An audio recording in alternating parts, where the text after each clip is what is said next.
Welcome to Fortress on a Hill. I'm Henry. I'm Danny.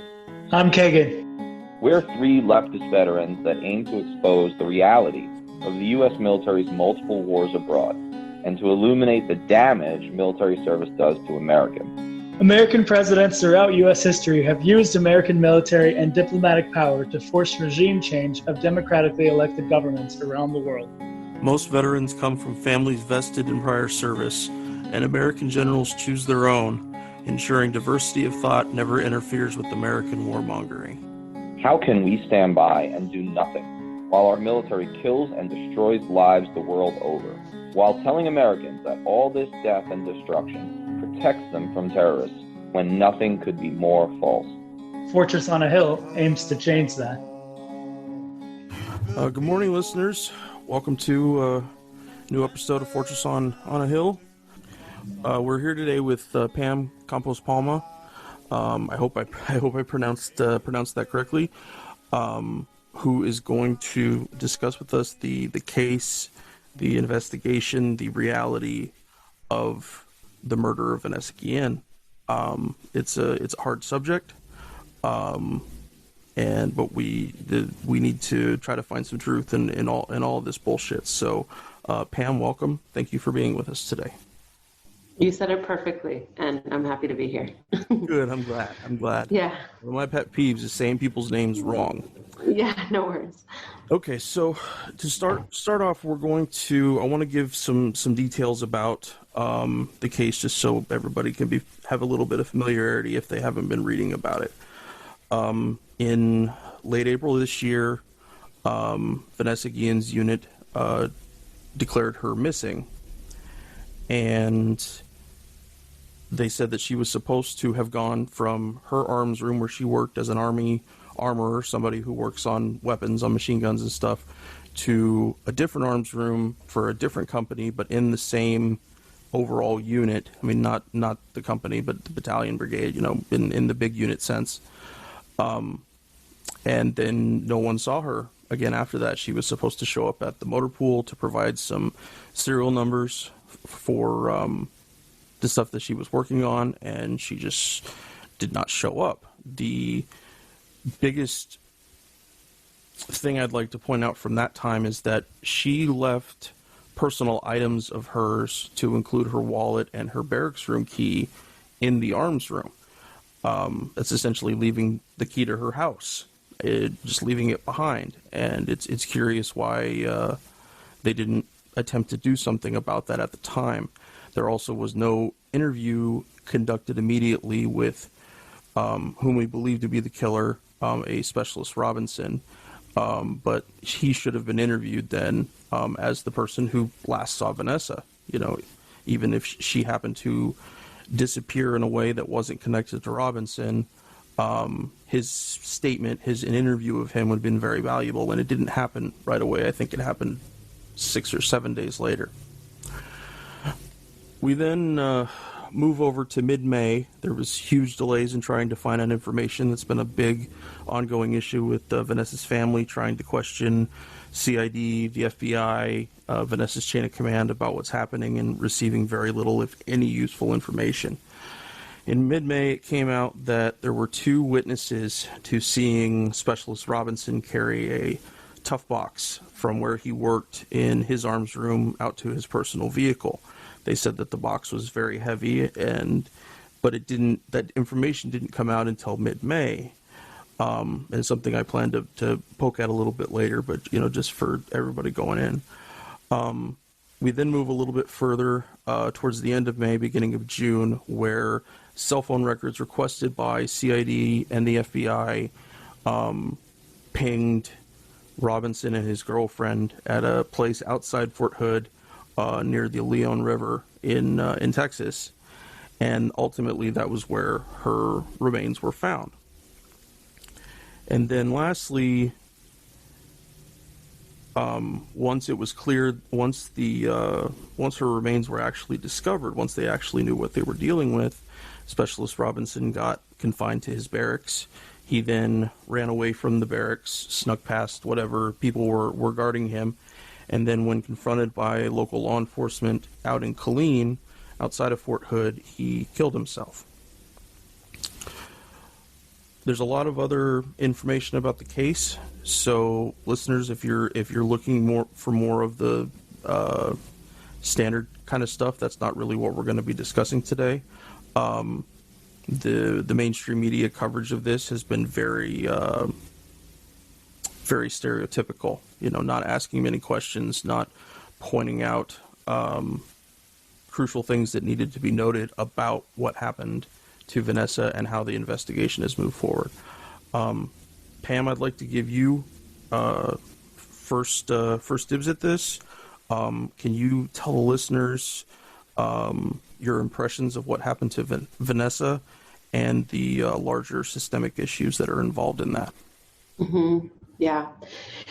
I mean, I'll start off by saying that I think the realm of this issue, military, the systemic issues of military sexual violence, corruption with impunity. I mean, these are repeatedly, for me as an organizer in this field, this is one of the hardest realms to work in, because one, it's so pervasive, but there's such a dichotomy between, many of us who served, this is not a surprise. Another, case is just one in the pan of so many over so many decades. But there's a clear rift where, with this case, there was a few things that were different, I think. Vanessa Guillen's family, of Mexican descent, an immigrant family, was very loud from the second that she was disappeared, and was very clear. Vanessa Guillen's mother, Gloria Guillen, has been clear, and the most clear throughout months, around the fact that her daughter told her that she was being sexually harassed by a superior. And one thing that caught my eye very early on was that this was really lost, because Gloria Guillen was only doing Spanish media interviews because she only speaks Spanish. It has become now common knowledge that, like so many of us, Vanessa Guillen enlisted in the Army to be able to grant her family citizenship. And so it's the same story. You just kind of see the same story for many of us, where the military is an outlet for upward mobility. There's corruption and impunity. And she's, the hashtag I am Vanessa Guillen took off, because I think we are in a reckoning moment in this country, tired of the hypocrisies, tired of the injustices, and thousands on thousands of survivors from military sexual crimes rang out and said no more, right? In a way that was also different. Another thing that Gloria Guillen did that was different is she did not treat DOD, generals, commanders with the blind allegiance and respectability politics that we usually see.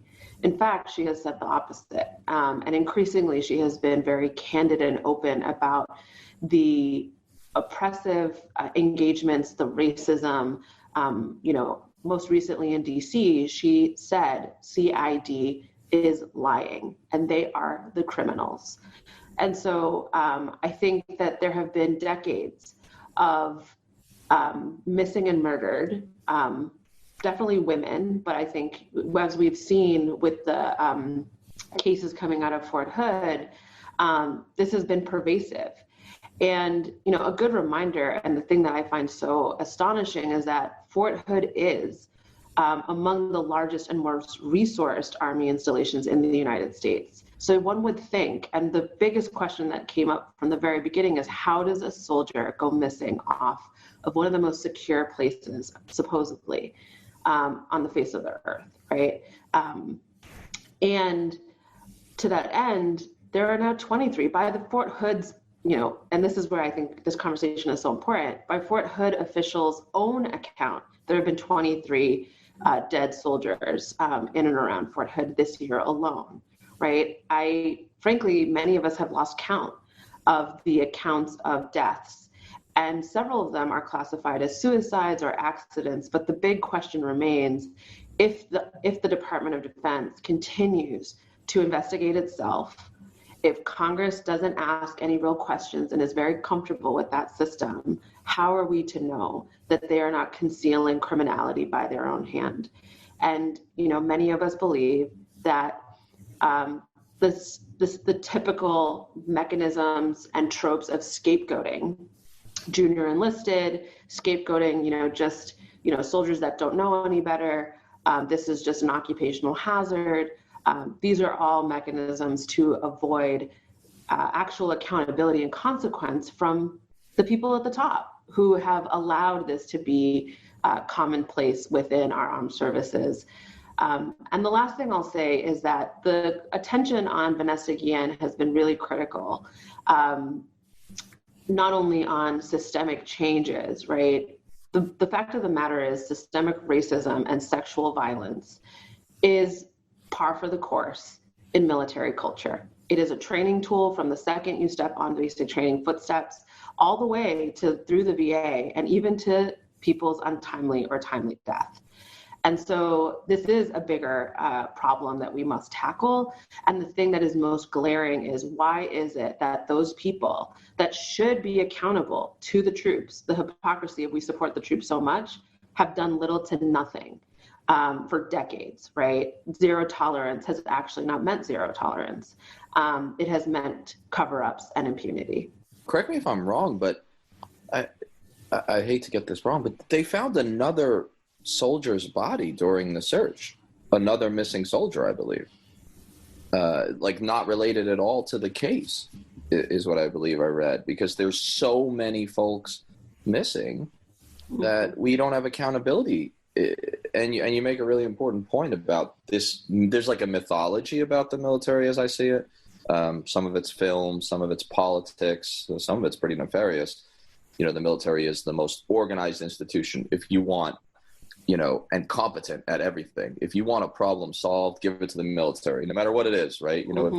If we needed to fix kindergarten teaching around America, there's a significant portion of this country that would say, send in the military, they'll do it. But yet in reality, Fort Hood, I believe the second largest military installation in the Americas, is missing all these soldiers, and the culture that you're mentioning of race and patriarchy and just sexual violence. And it's, in reality, what you have is an off-the-rails institution that is given sort of adulation that's beyond what it deserves. And I would ask you,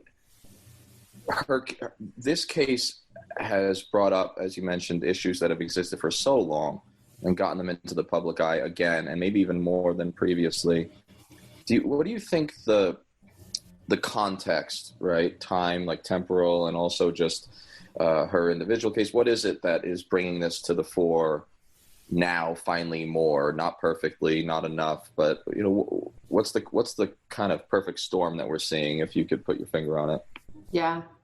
I think that we're in a crisis. I know we all have seen for a while that this country is in a crisis of legitimacy and identity.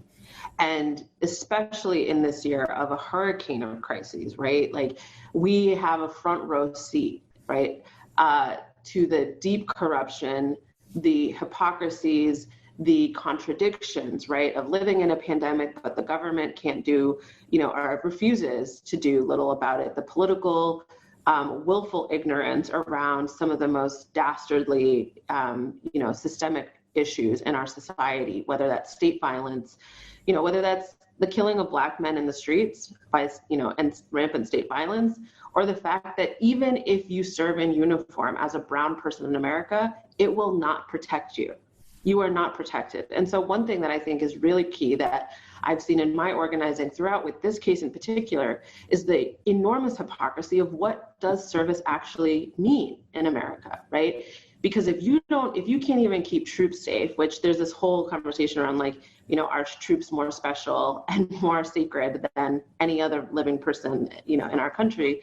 But if you can't even do that, with the tropes and the hypocrisies of we love the troops, but we're going to throw them in these endless wars, not serve them, and then keep them on these criminal, decrepit bases with no accountability, I think that we have reached a fever pitch in this country. And I think that it is not an accident that the particularly Latino, Latinx community has been out in droves.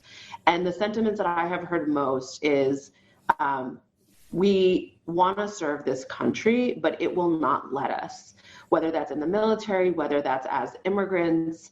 And so there's something deeper with the Guillen case around this really terrible rupture moment. I also think that we're in a moment where we are seeing a breakdown in politicians. I mean, it's Congress's job to have oversight of the military.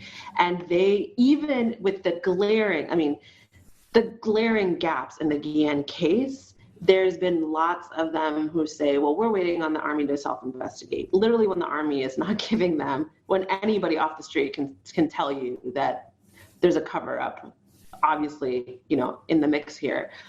And then I think lastly is, and I'm losing my train of thought a little bit. Sorry, it's been a heavy few months of this case and this organizing. But I would say that lastly, I've never seen survivors take their power back like this before. And one thing that has been different has been, predominantly women have been ripping their wounds open and telling their, we carried trauma in suitcases and then whip them out for people to give a shit around the exploitation, killings and death and abuse of soldiers and troops and everyday working people. And finally, I think we're at a moment where lots of people said, no more. I'm not going to relitigate with you if rape culture is military culture. It is. And your precious institution, right? Like there is a divide, I think, between those in the community, the military community who, frankly, profit. And, the valor parts of it is profitable and really is a great meal ticket. And there's a tension, I think, in the community around how dare you criticize the military. And then survivors, people of color, women, the Guillen family for sure, saying, actually, it is the greatest betrayal to just have rose-colored glasses and not call the question on the corruption of an institution that we know is the most trusted institution in American society. This is irresponsible, and we must, end and radically transform. So there's probably other things I'm missing, but that comes to mind.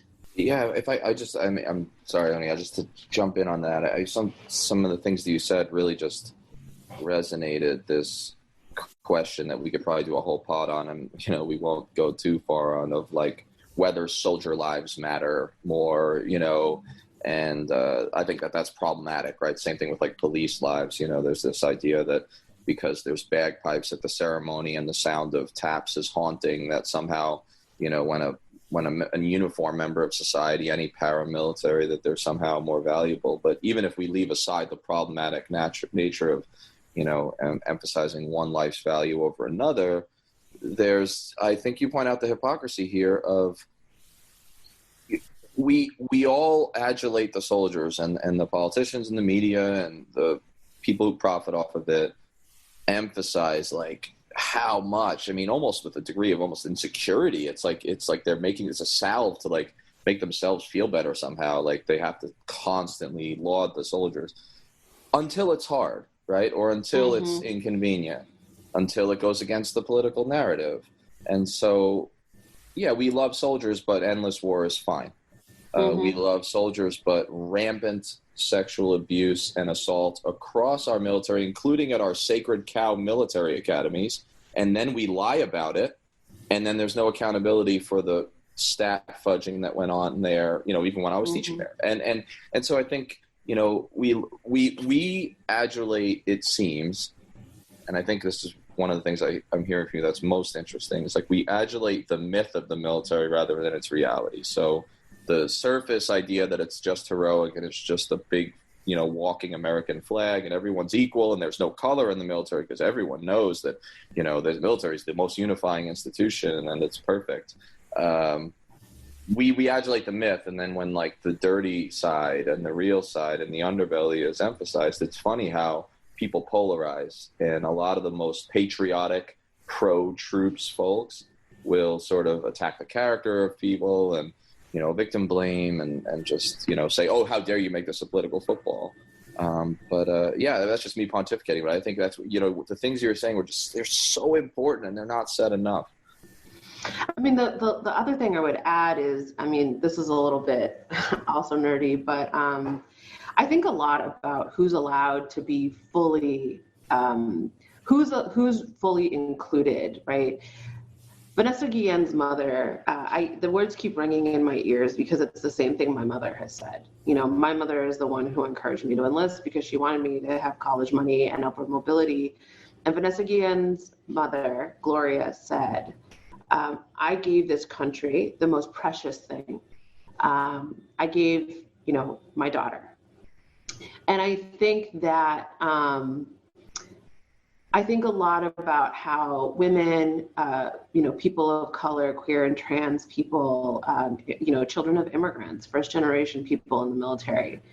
I myself have experienced that it's actually never enough. You will always be questioned and undermined. Where are you true, loyalties? Who are you actually allegiant to? Are you actually one of us? And it is this dynamic of American identity. Really importantly, I have found it fascinating, but not surprising, how the Guillen case, whether it's a congressional hearing or in the news, the narrative is, this Black soldier is at fault. It's just junior enlisted people who don't know any better. It's just junior enlisted people that, can't get it together. And there's a deep classism and racism and xenophobia that will always and consistently rely on the other as the scapegoat for the military's problems. Because from the inception, we were never supposed to be part of the institution. We're just tools, right, in the machine. And so it's been really interesting, and I'm really actually curious to hear what you have to say, because what I find so fascinating is that the rot is at the top, right? This is all distraction by design to make us forget that, there have been people that have served for decades in higher ranking power positions that there's no way you don't know that this is, not a problem. I think one of the colonels was asked in a hearing, have you looked at any of the Vanessa Guillen stories, the survivor stories online? And his answer was, I'm not on social media. And so it's fascinating to me, the deference that high-level commanders and generals are given when you would think, have supposedly the most authority and power to actually change the system. Well, yeah, one last thing just to respond to what you're asking, because you're provoking a lot of thoughts that are super important.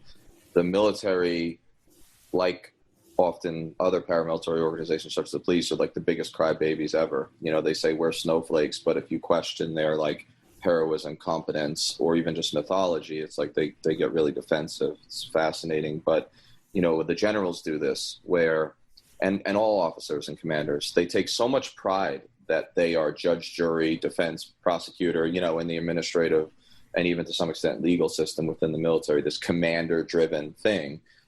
They take so much pride in that and how much power they have. They brag to each other. The great thing about the military is I can handle problems myself, We say that. I was a commander. I mean, I know these people. And yet, even a general officer, watch how quick, when it's ugly, they wash their hands of it and say well, I don't know, I don't control that. It's just they have it both ways. But what you mentioned about whether you truly belong and the way the culture operates, unspoken, but also sometimes spoken, this idea of who's truly an American soldier.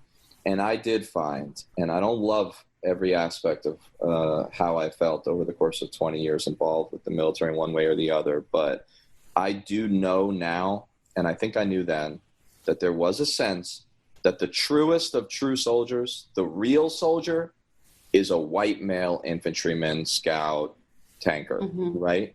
And that was there. And so I'll just give you an example of what I mean.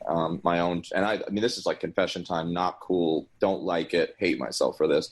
I didn't speak up enough when I was a cadet about just the terrible pejoratives that were thrown around and the the subculture among the male cadets of the female cadets are like problematic, and there was like all these slangs that were thrown around about them. Oh, they're not attractive enough, or they're not as like, oh, they have such easy standards, you know. And I was never like a loud guy about that kind of stuff, but I kind of like let it happen, you know, just awful, just that kind of enabling.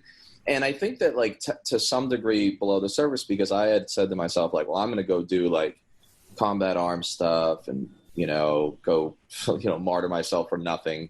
You know, I'm not going to worry about like interaction with like the female cadets. I was always polite. I was always nice. I was never like a mean guy, but I just didn't like make an effort really to like understand or make a whole lot of friends among the female cadets. And then I go out into the Army where I don't really serve with females because, you know, just the type of units I was in at the time, especially. But I'll tell you what was a big change for me.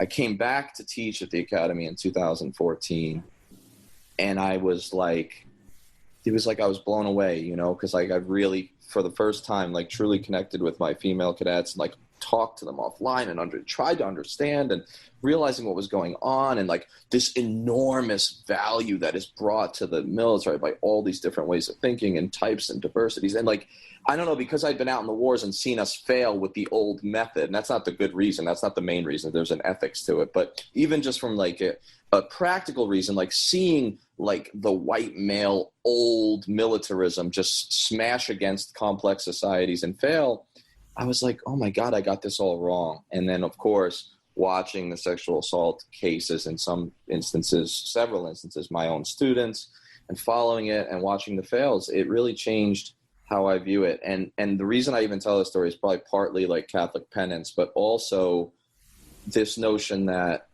if we're honest with ourselves, I think a lot of like officers, enlisted guys, combat arms, all kinds of people will say there is a subculture that you don't really belong unless you're this mythologized version of a soldier. And that's a long answer to your question or statement, but I think it's super important that we're self-aware about what's really going on, because if we don't say it and we don't admit it, then like what's the point? We're never going to get forward at all. Mm-hmm. And beyond, you know, my thought is beyond the consciousness, because this consciousness is contrary to the ethos, right? To what you said. In my experience, when it's raised, like one of the most politicizing experiences I had in the military was, I found it very interesting how explicit racism and xenophobia, you know, I served as an intel analyst, you know, sitting around all day watching the news, Fox News is on. And I had the experience often where working with, you know, security forces, the dehumanizing language of talking about people. And even in the times where like I was part of the whole hearts and minds, you know, pivot and whatever. And it was glaring to me how when we were talking about immigrants and, you know, local nationals, et cetera, it was deeply jingoistic, racist, like ethno-nationalist almost language. And what was politicizing to me was, I remember very clearly, some conversation erupted in the office around diversity. And I think I said something pretty simple around like, I believe in equity and diversity and like, you know, women. And I was reprimanded for being too political. And so there is, I think, a warped sense of what is, you know, commonplace and like, what is the actual culture of the military, right?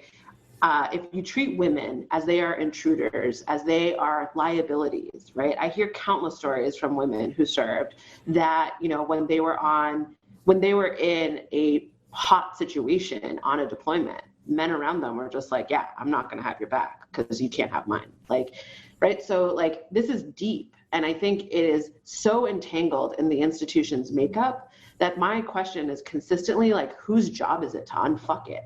Whose job is it to like stop letting this incredible, like forceful machine that has caused so much destruction? Where does the buck stop in terms of like, oh yeah, you know, soldiers going missing and dead at an exorbitant rate, rapes and murders. And, you know, and we're just talking, the other thing that I think about a lot is we're just talking about people in uniform, right? Like the Fort Hood deaths and missing soldiers, we're talking about soldiers. And we all know we all know, those of us that serve, that soldiers don't stay on base all the time. They go off base, they go on college campuses. If you're on a deployed location, civilians are in the mix. So there's even a broader, damage pool that I think about a lot. And to me, the constant question is, Department of Defense defending what? And whose job is it to course correct this mission? And is it even a redeemable institution? So I think that this moment, and the Guillen case in particular, has kicked up a lot of questions, because the other thing I'll remind is that Gloria Guillen, the mother, her demands are clear. Shut down Fort Hood. She has said, we will not enlist our children if you don't get your shit together, and if you don't get justice for my daughter, and if you don't fix the entire system. And she has, understandably said, arrest these people. I think a lot about these commanders are still just hanging out on Fort Hood, going to PT. I mean, I think a lot about, back to, adulation of troops. I don't understand in what rational mind you can love the troops and be completely complicit and complacent about the normalcy of our abuse and killings, whether in wars abroad or here on bases. Henry, we've talked I've talked to the officers and commander side a little bit, but in response to what Pam is saying, what jumps out at you both from the NCO position and the military police position, but also just your values, what's jumping at how because I think we all see these things differently and maybe have different answers to this question. My time in the Army, I served alongside with female MPs, and I consider them to be my sisters. I didn't see them as weaker than me or less than me. They were right there doing the same things I was doing. For me, it was not even a question. But what I saw other men do, other NCOs, it was just abhorrent. That young, junior enlisted females would be harassed or thought of as far less than a male soldier at almost any turn. It didn't take a lot to have that happen. And also there, especially for the MP Corps, there is on the small side, but a strong core of female NCOs and officers. And I remember a first sergeant, I think I just had a ceremony for Soldier of the Month, and apparently we were standing around, getting a Friday safety brief or something else, and she screamed out at everybody, "Okay, who was the person that turned me into crap, I'm blanking on the name. I was going to say Internal Affairs, but the Army doesn't have that. It might have been Equal Opportunity, but I can't remember exactly who the agency was. But anyways, so she screams that in front of all whatever 130, 140 of us, that someone had the gall to make a complaint somehow related to her, and they were just a fucking coward. That there was no way to see around it. I also saw women being harassed. My ex-wife, told me horrible stories about how she was treated by a specific NCO, and I, as her partner, I wanted to go beat the absolute shit out of the guy, but that was not my fight to have. But it was very hard to see her in so much pain from that, and from wondering what the Army's social circles, how they're going to treat her now. She was working at the local MP station, and their little crews there, they're the ones that run the radios and take 911 calls and stuff like that. They're very, very insular.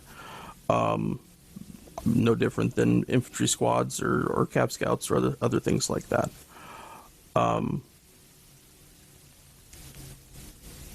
But it was clear that there was two sets of rules, or maybe even more, that the men could immediately say, this woman is nothing, she's not a good soldier, she's a bitch or a slut, and immediately it changes the whole demeanor of how she's treated. We live as units, we deploy as units, and those things aren't forgotten. And soldiers want to move up. They don't want to create problems. They don't want to create waves.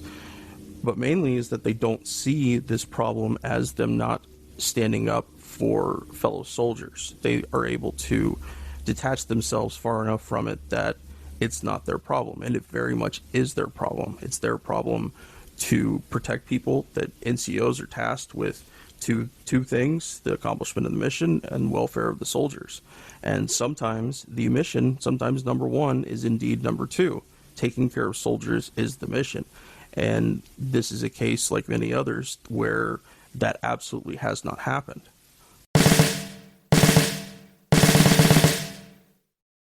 The guys and I love doing the podcast.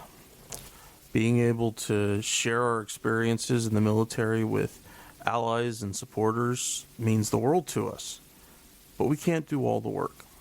We need you to share an episode of ours with someone, anyone whom you might think might be affected by it. Young people looking to join the military, or parents advocating for one, conscientious citizens who care about the violence the U.S. wages in their name, advocates for women and people of color who understand the harsh environment the military creates for females and minorities and inflicts on minorities around the globe, and anyone else you think it might affect. Please take a moment, pause the episode, share this with them. Now, our podcast is supported in a few different ways. First, there's Patreon, where we're blessed to have an array of wonderful supporters helping the guys and I pay for some of the podcast's expenses. Those who contribute $10 a month or more will be mentioned right here as an honorary producer, helping keep you, our listeners, stocked with new episodes. But you don't have to contribute $10 a month to help us. For as little as $1 a month, you can keep us going, paying for hosting and storage fees, transcribing old and new episodes, promoting and expanding the podcast, and more I'm sure I can't think of at the moment. So, let's bring out these honorary producers, and they are Will Arenz, Fahim Shirazi, James O'Barr, Adam Bellows, Eric Phillips, Paul Appel, Julie Dupree, Thomas Benson, Emma P., Janet Hansen, Lawrence Taylor, Tristan Oliver, Marwan, and the Status Quo podcast. Your contributions are wonderfully helpful to us. Thank you so much. However, if Patreon isn't your style, you can always contribute directly to us through PayPal at paypal.me/ForSaunaHill. Or please check out our store on Spreadshirt.com. Make sure you check for promo codes before you order. And now, let's get back to the podcast.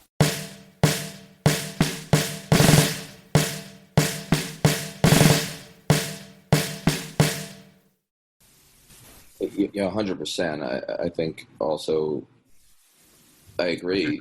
Inspector General, that's what I meant. Sorry. Right, IG, yeah.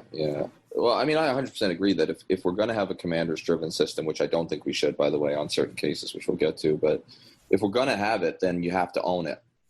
And we've all seen, right, all three of us, I know, have seen how fast a unit can turn on a dime and accomplish a mission when it's important, or when they think it's important, or they think their boss thinks it's important, right?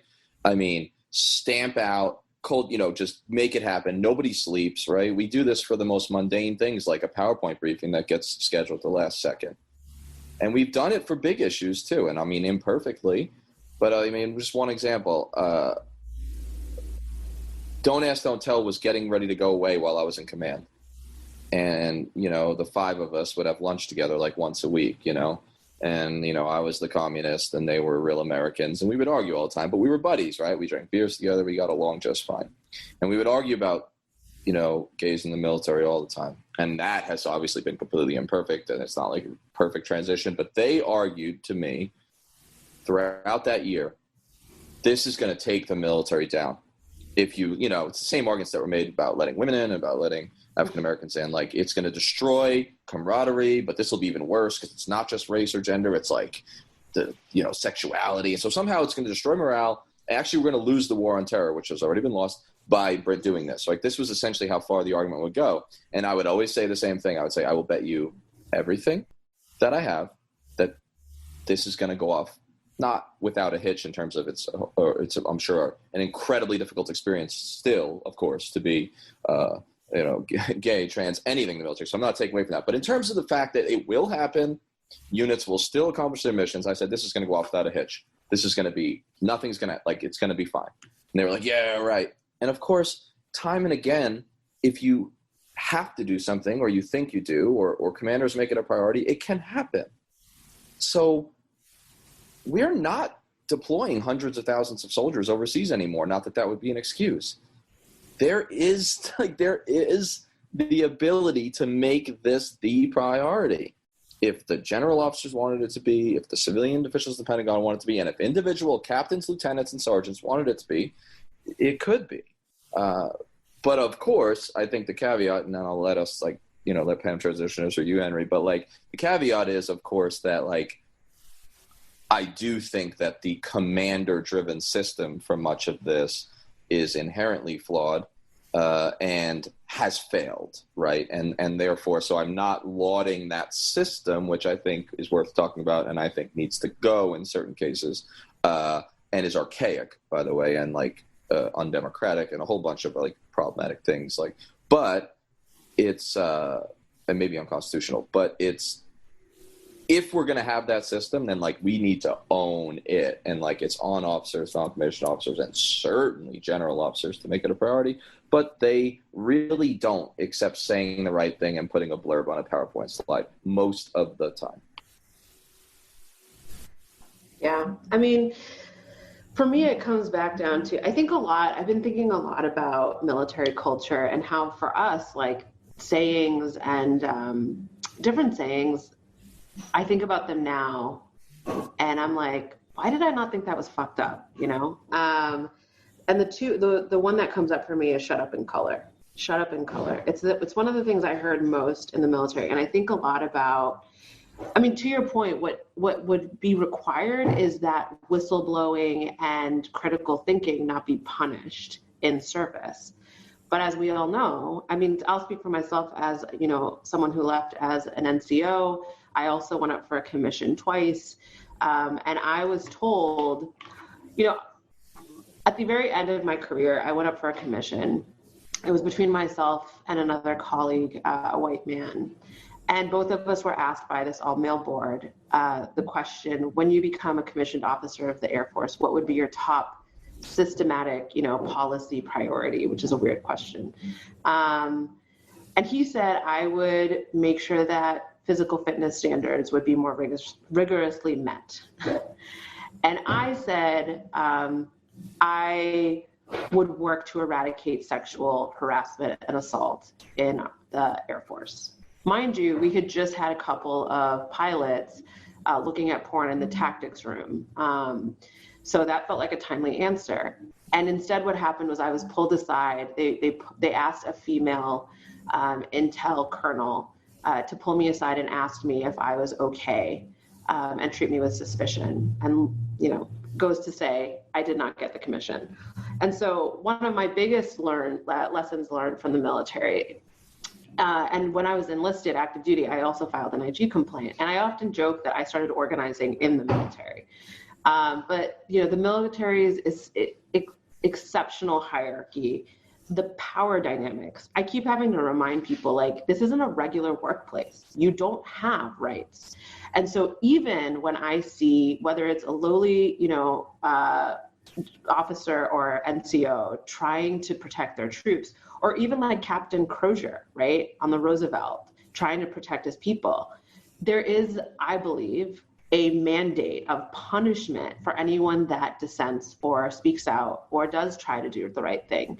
And I think that as an institution, we're lost, because one thing that I keep thinking about and can't forget is that our current highest ranking officer in the Department of Defense, Mark Milley, was the former commander of Fort Hood at the height of its criminality, at the height of its sexual assaults and deaths, right? When there was a mass shooting on that base.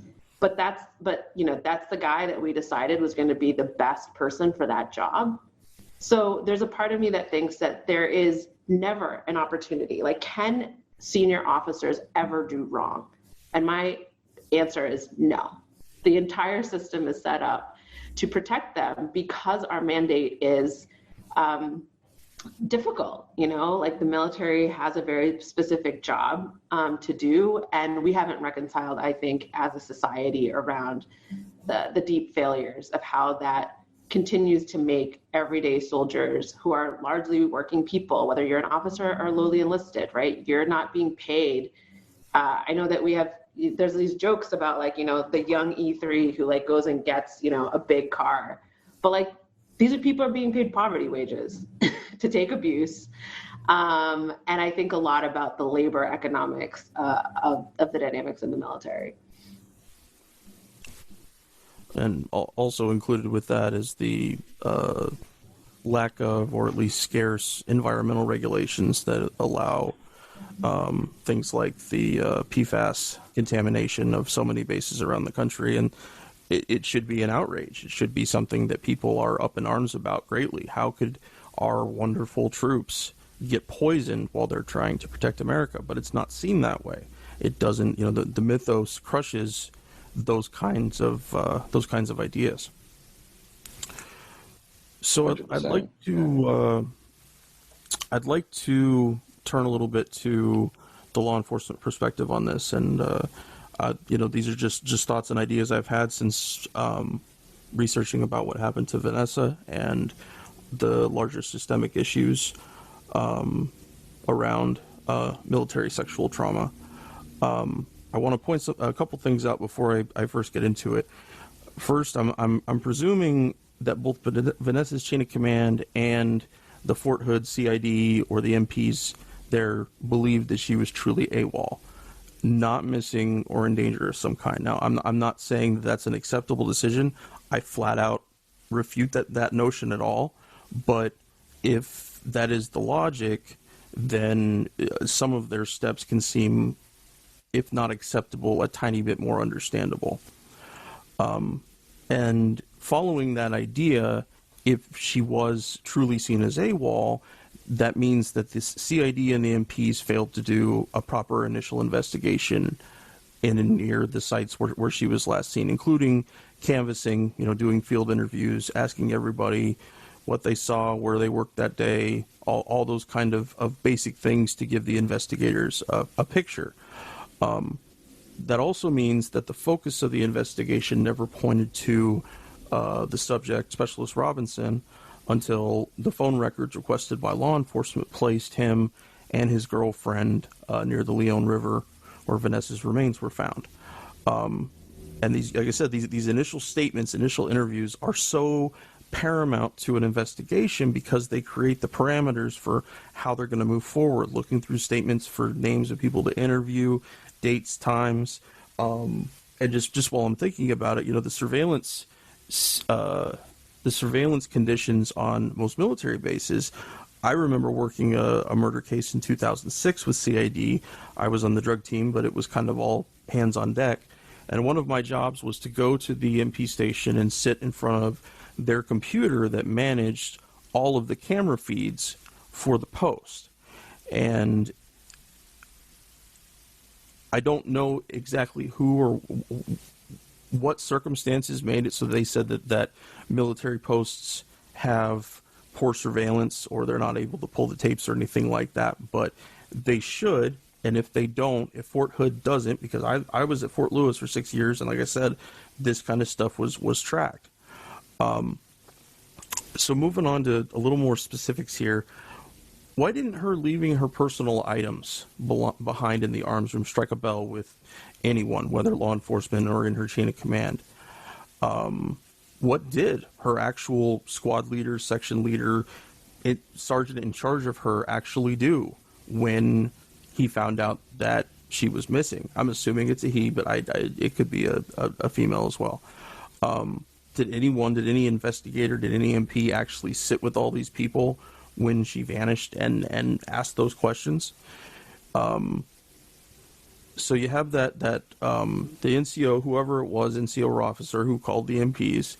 You have the armorer, the subject of the investigation, the person who we believe killed her, who told everybody that she left behind her wallet and her room key, which are ordinary human things that we don't leave behind.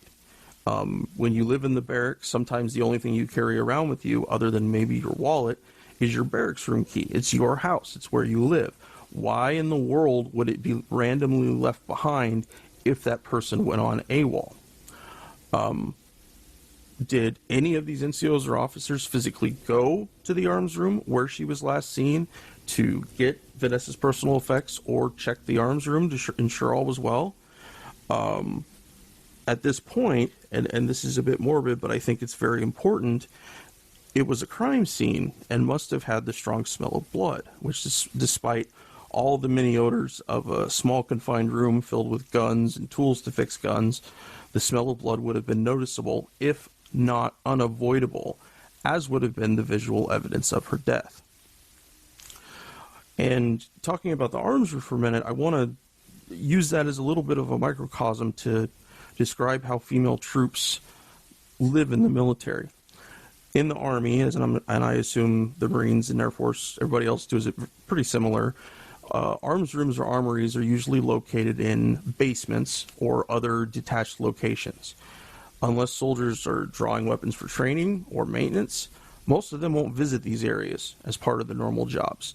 Their seclusion makes them ideal places to harass or corner someone with no one in range to object or even bear witness to how soldiers who work there are treated, unless leaders regularly go down there and check things out.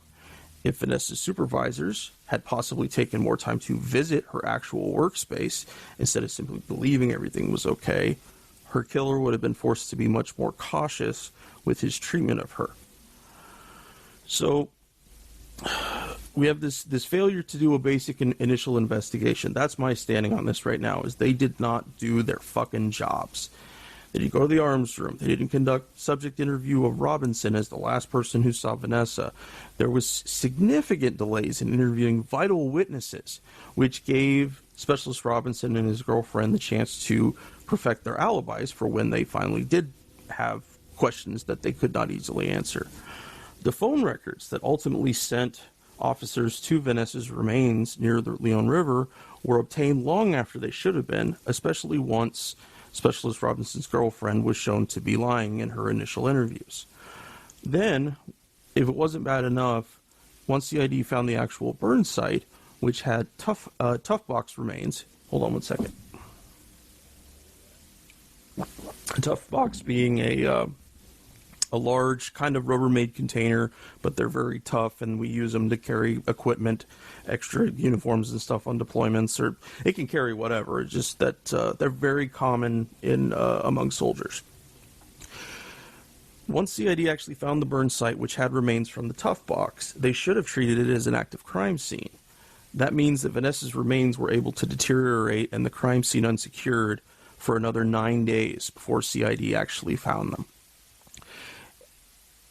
And finally, they allow a murder subject to remain only confined to his barracks, but otherwise unsupervised. And they may have had a fleet of guys watching him, I don't know, but I would assume it was less than 2 or less, and he was able to sneak away.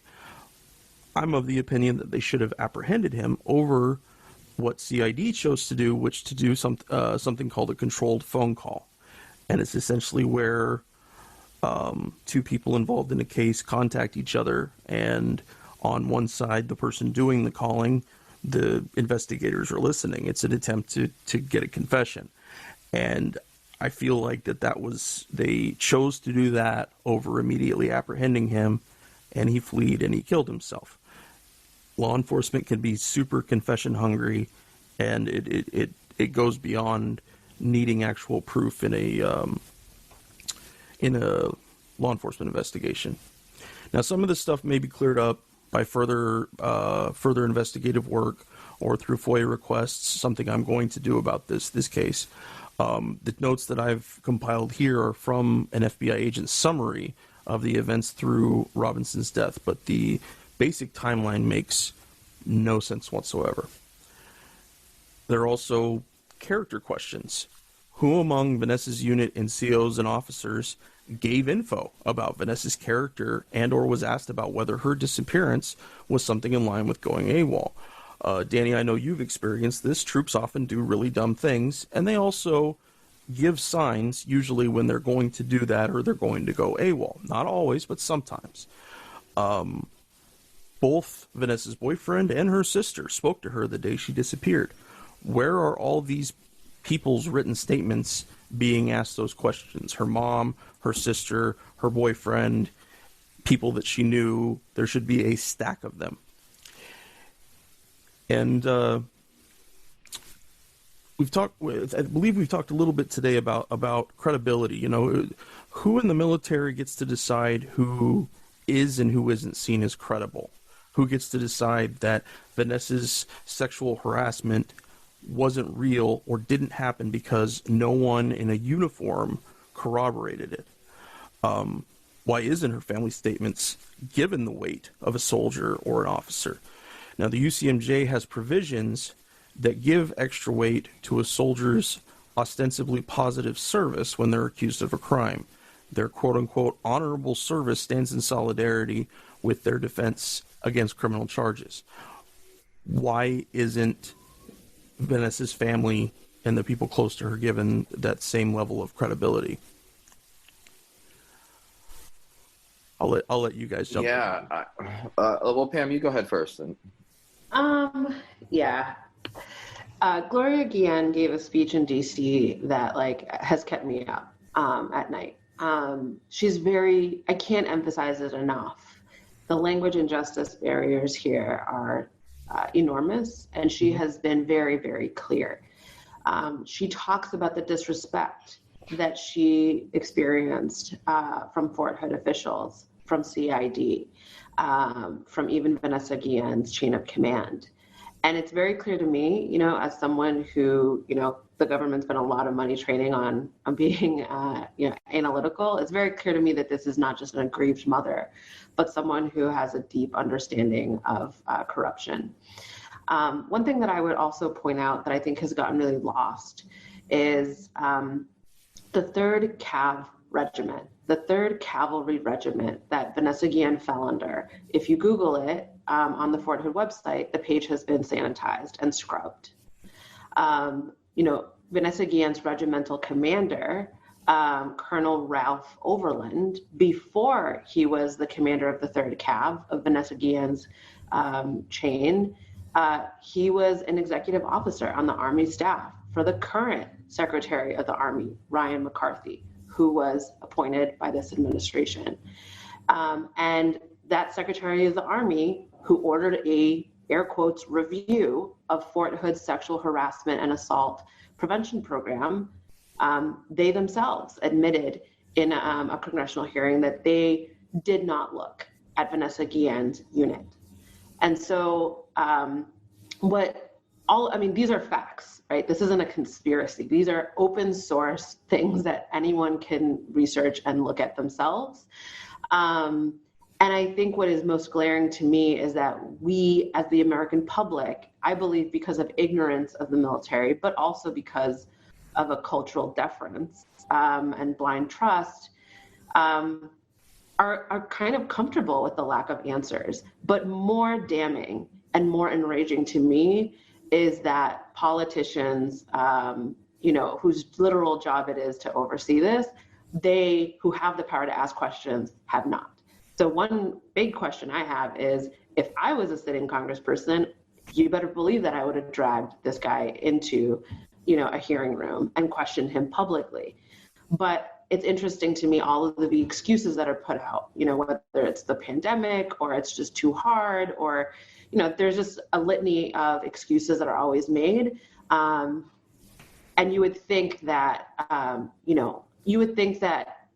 military leadership responsible with such a high caliber of responsibility would be held to account in a meaningful way. And so again, like, it didn't take me long to put these pieces together by just doing my due diligence. And I think what keeps us from doing due diligence is a real big comfort with just blindly trusting high-ranking DoD officials and the military. I think that's a great point. And you said earlier, and I really did mean to respond to it, a system that, instead of, for all our talk about, like, mission first, soldiers always, take care of the troops, these platitudes, in my experience, and I think that there is empirical and demonstrable evidence, perhaps anecdotal but instructive enough, that the system is designed to protect career officers, especially career officers who have connections, right, to the powerful, right? And it's a sycophant system of promotion. The generals choose their own. That's a unique and interesting factor, right? It is a group of generals who choose the next crop of generals, right? Which affects change in a tactical and sort of, visionary strategic sense, but also affects change in terms of culture, which can be more toxic. And so if you look at a lot of these cases, it does seem that follow the careers. And in other words, folks like us who have the inside baseball a little bit know how to do that quickly. You look up the guy's bio, you see what did he do last, and you say, oh wait, who commanded the thing that he worked in last? And you kind of piece together in 20 minutes of like a Wikipedia spiral or a .mil spiral, and you kind of figure out who's protected. And my experience was that in the Army, and you talked about the war on dissent and the war on even asking questions or being skeptical that you saw, and who gets promoted and who doesn't, who gets the commission and who doesn't. I found that incompetence and toxic leadership rarely was the thing that would get you in trouble, fired, or not promoted. Rather, if you look at the things that tend to, in other words, there are colonels, I've worked for one of them, there are colonels and generals out there who got soldiers killed literally for careerist reasons. I mean, obscene stuff, and this is not like fantasy. But those guys, they move on and they lead the next war. And I've seen people who are toxic leaders. I mean, terrible, like kind of racist, definitely chauvinist, or just cruel. But what'll get you in trouble is if you embarrass the military. So if your character flaw, which has been hidden for 25 years, somehow hidden, right, open secret, gets into the news, breaks into the media, or if you start to question the war or the tactics or anything really, or the culture, and you embarrass the military, that's the cardinal sin. Like, that's the cardinal sin. That will end your career. And so it's like we don't focus on the important things. But I think what you're mentioning about this, the colonel in charge and who did he work for, and working for the Secretary of the Army. I mean, these systems are not designed to hold folks accountable. And so it's an inverted system. But why should that surprise us when the military itself looks like America's caste system? And I CASTE, right? It looks like America's caste system sort of on steroids. I mean, in a very public way. I mean, look at like the racial component of officers versus enlisted, of the combat arms versus the non-combat arms, of of class, and I mean, it's really like a microscope in a way on American society, except it's like heightened by the mission being so dangerous and public and all this. But yeah, I think that's an important point. And Henry, you had asked about the commander's perspective, and I'll be brief about it because I think we've covered most of it. But I looked at the case, I read it, and just even the open source reporting, all I kept thinking was the officers in her chain of command, and I'll only speak to my own experience, were criminally negligent, and they were criminally immoral in their negligence because I saw no prioritization, I saw no urgency. This was not the most, this human being, soldier, person, citizen under their command being missing was clearly not the top priority for that unit. Now, well, why was that? Well, they grew up, some of it's just, there could have been some bad people, but let's assume the best about everybody. They grew up in a culture where their progression, their success was not going to be judged positively. Like, that was not what was going to be positively reinforced. They probably spent more time getting ready for, USR slides, or in other words, like logistical, mundane, right? The banal of like the military bureaucracy. They probably spent a lot more time on that kind of stuff than this case. And so I found as an officer, and I think it's true for a non-commissioned officer or just a human being, that usually you can tell a lot about a person by like which way they break, like picturing a wave, like, nothing's binary, nothing's completely a dichotomy, but when something crisis-like happens, when something like this happens, which direction are they going to break in? Are they going to break in the direction of like decency, concern, let's benefit of the doubt, like even if maybe it's possible that she's AWOL, like we have to treat this like it's not, I mean, even if there weren't so much evidence that she wasn't AWOL, which way do you break? And to me, I think my last point is this chain of command did not break in the direction of decency. Instead, they did what the military culture has trained them to do, which is to break in the direction of being company men, right? And that is, people died behind that. And I think that this is a perfect case. Yeah. I mean, if I could add a few things, I know we're over. Please. I mean, the reason that this, so a couple of things. I think for me, one of my biggest, one of the things that the rage motivation that I feel in doing this work is I hear my own experience, but I hear time after time, right? I mean, all of us have different military experiences, but at the core of it, what I hear from a lot of people is I did want to serve something bigger than myself. I did want to serve people, and I was lied to, or I was set up for failure, or I have a complicated experience because it didn't pan out to be able to do that in a meaningful way. And I think I feel energized, frankly, by the reality of countless people across the country, whether, inspired by Gloria Guillen or military vets themselves, who are like, yeah, we're going to organize because you shouldn't take my life in vain. I'm not just government property, right? And like the expendability of people in military uniform is also a sickness of this country, right? So that's something that I think about a lot.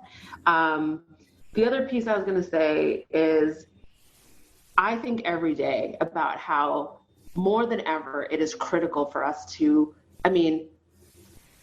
so let me just say two things. One of the things that has also activated predominantly, women veterans and service women to activate, around the Vanessa Guillen issue is where are the veteran service organizations, right? You don't see the Guillen family flanked by, officer associations and, VSOs, traditional VSOs, even some of these, political organizations that claim to really, be doing great by vets. And so one thing that really stands out is how alone this family is, mostly surrounded by other Latinos and people of color, right?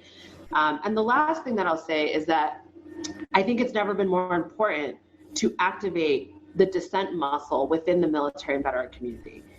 We have a commander-in-chief who literally just a few months ago tried to use the military against our own civilians, right? There's no question in my mind that he is trying to consolidate the military as his own. And I think that military and veteran folks, we have a choice to make. We either are going to allow ourselves to remain colonized by this blind allegiance to an institution that, let's be real, like hasn't been the most pristine, hasn't done right by all of us, no matter even the best memories or nostalgia that we might have.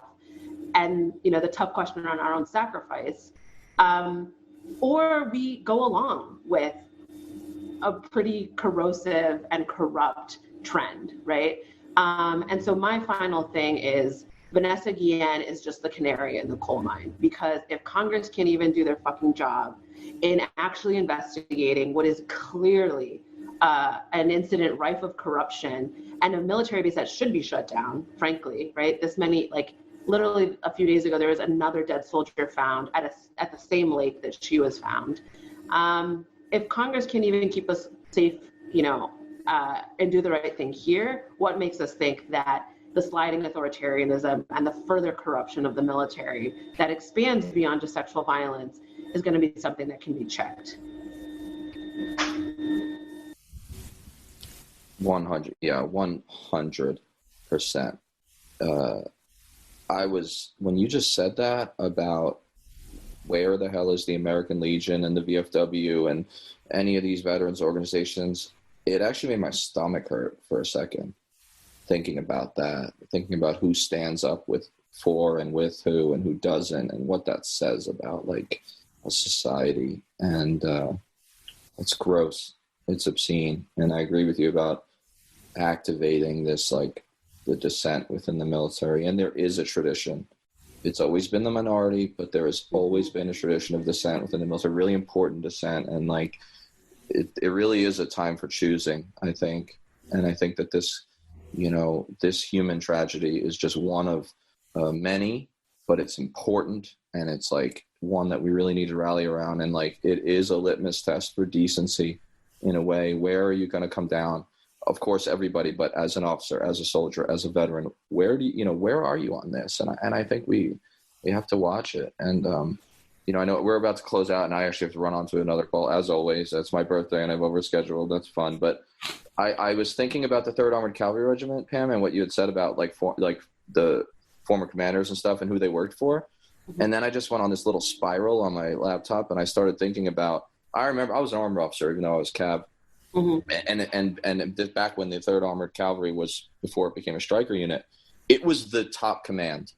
The best armor officer in his year group, the guy who was most highly thought of, commanded that unit. And it speaks to, I think, this protection of the officers. And I know I'm digressing a little bit, but I think it's worth noting. I mean, who has commanded the 3rd Armored Cavalry Regiment, the 3rd Cavalry Regiment in the past? I mean, you have heard of some of these names, listeners, like H.R. McMaster, mm-hmm. right? Martin Dempsey. Mm-hmm. I mean, if you are an armor officer and you rise to 4-star general status, you may very likely have commanded the 3rd Cavalry Regiment. And so I think that raises questions about who do we protect, whose lives value, what's more important, a life and a future life, because there will be more. Like you said, there already have been, there will be more, or these like very highly lauded and adulated careers and these climbers, Mm-hmm. I think that's a really important point. And with that, I'll turn it over to you guys. And this is such an important conversation. God, I'm glad we did this. Pam, thank you so much for coming to chat with us about this. Will you please let the listeners know where they can find your work and keep track of what you're up to? Yeah, sure. I'm on Twitter _Pam Campos. I am excited to lead a project called Vets for the People. So you can find us on social media. And I'm committed. I'm committed with Vets for the People and working with others to shut down Fort Hood. And so I invite anyone listening that wants to get in the fight to reach out, because I think that it is our duty to not just change the cycle, but to do right by this family that needs us so much.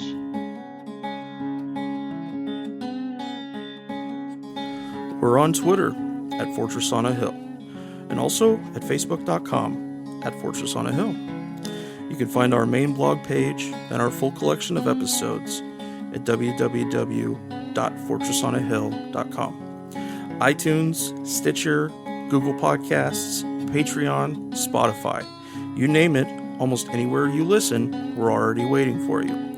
And hey, we're always in the market for more Patreon supporters. Please consider becoming a patron at patreon.com. And if you're not into giving us a monthly payment, think about giving us a couple bucks on PayPal. The link is in the show notes. Skepticism is one's best armor. Never forget it. We'll see you next time. And listen to my song. I hope you'll pay attention. I will not